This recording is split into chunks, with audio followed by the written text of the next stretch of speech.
Vous voyez ces derniers jours-là, quand je parlais du terme Denabo, Denabo qui signifie baptême, voilà, qu'on prononce aussi Indebobo, qu'on prononce aussi Fembugal chez le Peul.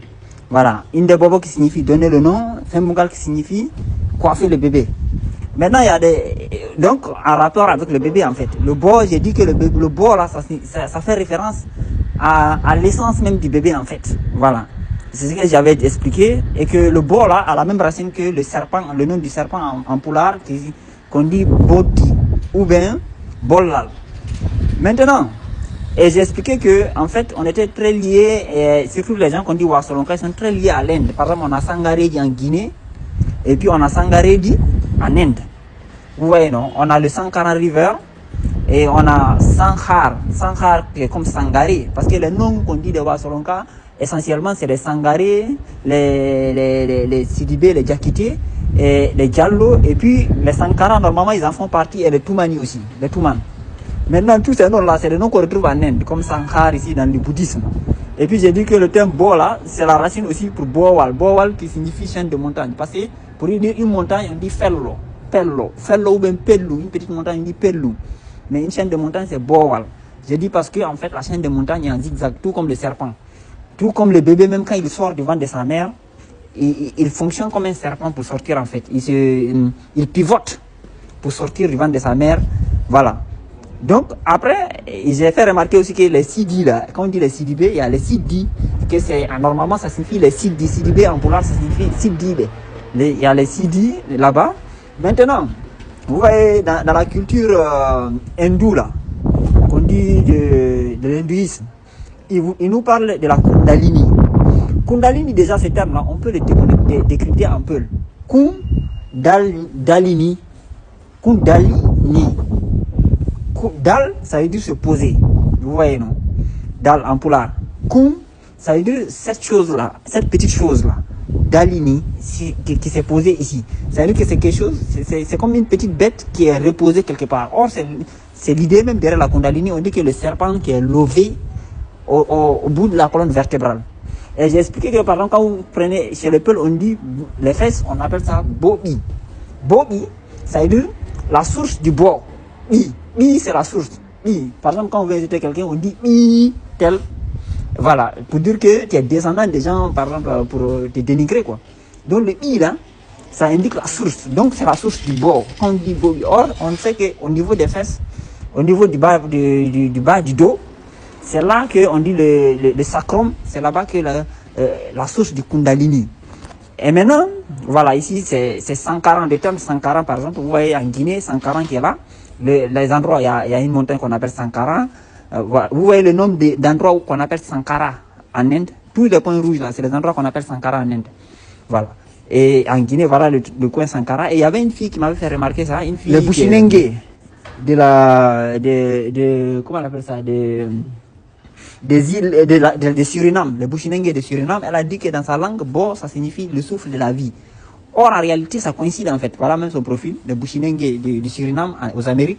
Elle dit que ça signifie le souffle de la vie. En fait, c'est dans le même sens. C'est-à-dire que c'est l'énergie vitale. C'est ça qu'on appelle la Kundalini. Et le bo, là, nous on dit bobi, c'est la source du bo. C'est-à-dire qu'au bas du dos. Donc, c'est les fesses. Et maintenant, dans l'hindouisme, on dit bodi. Ou bien bodé. Donc, nous on dit bobi. Le bozi, là, en fait, ils interprètent ça, ils disent que c'est la connaissance parfaite ou l'intelligence suprême, mais c'est lié à la Kundalini en fait. C'est-à-dire que quand tu atteins la Bodhi, c'est-à-dire que c'est quand le feu sacré s'est levé, c'est éveillé en toi. Et nous, en langue poulard, on dit Bodéjo. Bodé, ça veut dire le rouge. Ça veut dire ce qui est rouge, c'est la couleur rouge. Or, dans le bouddhisme, on parle du feu intérieur, non le rouge en fait, le feu intérieur. Donc nous, on dit quelqu'un, on appelle les gens des nobles ou bien de très grandes qualités chez nous, on les appelle les bodés. Mais les gens, ils pensent toujours que ça a un rapport avec leur couleur de peau, alors que non.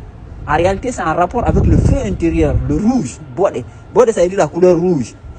Et les fesses, on dit bo-i. C'est les mêmes bo.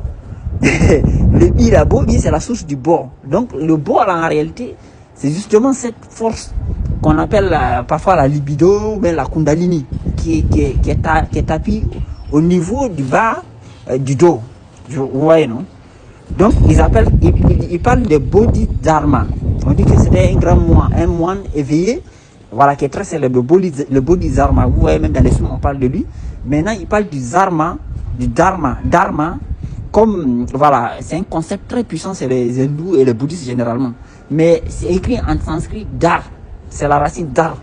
Dar, ça veut dire un peu s'arrêter, se tenir debout. Donc, en réalité, le Bodhidharma, là, quand le Bodhi s'arrête, c'est-à-dire quand le serpent s'éveille et puis se met debout. Et vous voyez le nombre d'endroits qui ont les racines dans le côté de l'Asie, là. Vous voyez, non? Donc, en fait, tout ça pour dire quoi? C'est-à-dire on est tous d'accord qu'il y avait une civilisation mondiale. Et il y avait les mêmes visions du monde et les mêmes sciences. Parce que ce qu'on dit Tartarie ou bien les civilisations atlantes, en tout cas le monde qui s'est terminé là, et puis qui a laissé toutes les traces de civilisation qu'on voit dans la planète là, c'était la même civilisation. Donc les gens, ils avaient les mêmes sciences. Et donc, susceptiblement, ils avaient la même langue, à des variations près. Vous voyez, non? Ils avaient la même langue à des variations près. Voilà. Donc, forcément, ils avaient les mêmes concepts, donc les mêmes langues, et du coup, ça se rapprochait. Vous voyez, non? Donc, en fait, quand en Pulaar, on dit Bodejo, pour parler des gens nobles, des grands hommes, on dit Bodejo. Par exemple, surtout le côté Mali, Burkina, là, ils aiment bien appeler leurs grands hommes Bodejo. Par exemple, je crois que c'est au Mali, au Massina, ils disent Hamadi Bodejo. Hamadi Bodejo. Le Bodejo, là, c'est pas référence à la couleur de peau, en fait. C'était des gens éveillés, des gens qui avaient la puissance de la Kundalini en eux. Vous voyez, non? C'était des gens qui maîtrisaient la Kundalini. Voilà. C'est ça que ça signifie, en fait. Et donc, Kundalini, en réalité, ça indique là où le serpent intérieur est tapis. Kun, par exemple, on dit Kulu. Ou bien Kun, ça veut dire cette petite chose-là. Dal, là où il est tapis.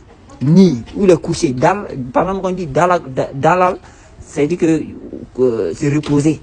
Dalini. Vous voyez, non? Donc, c'est quand le serpent s'arrête, en fait. Et cette science-là, elle était partagée avec le peuple, en fait. Et bizarrement, et de façon intéressante, même au Suriname, en fait, ils avaient ce même concept-là. Les Bushinengue, là, au Suriname. Parce que la fille a bien expliqué, elle dit le bois signifie le souffle de la vie. Et c'est le même mot, en fait. Et c'est le même concept. C'est-à-dire que c'est la force, le feu intérieur vital. Vous voyez, non? Et quand les hindous ils disent Bodhi,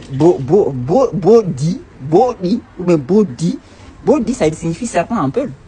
Bodhi, ça signifie serpent. Maintenant, gros serpent, on dit Bolal, ou la chaîne de montagne, on dit Bowal. Mais Bodhi, ça signifie littéralement serpent. Maintenant, quand on dit Bodhi Dar, ça veut dire que c'est le serpent qui s'est arrêté. Vous voyez le délire? En fait, voilà, ça c'est pour permettre déjà au peuple de comprendre. Et ça indique que ce terme Bo là, il est vraiment un truc de peul en fait. C'est un terme peul, totalement peul. Et comme je l'ai dit là, la langue qu'on dit Mandela, qui est apparentée aux langues du sud de l'Inde, dravidienne de l'Inde là. En réalité, c'est les langues de Wasronka. C'est une forme de peul ancien. C'est une variation du Pulaar en réalité. Quand on regarde, on a les mêmes syllabes, les mêmes sonorités, les mêmes concepts. C'est juste que c'est la façon de composer la langue qui est différente. Vous voyez, non? Donc, ces féticheurs là, quand ils racontent leur vie ici, voilà. Donc, c'est un peu ça en fait. Vous voyez le délire? Dans tous les trois continents, le même mot associé au même concept. Vous voyez, non? Donc, en Guinée, on a la zone qu'on appelait Sankaran avant, qui a été changé, le nom a été changé par les féticheurs malinqués là. Ils ont mis Farana, qui s'appelait Sankaran avant.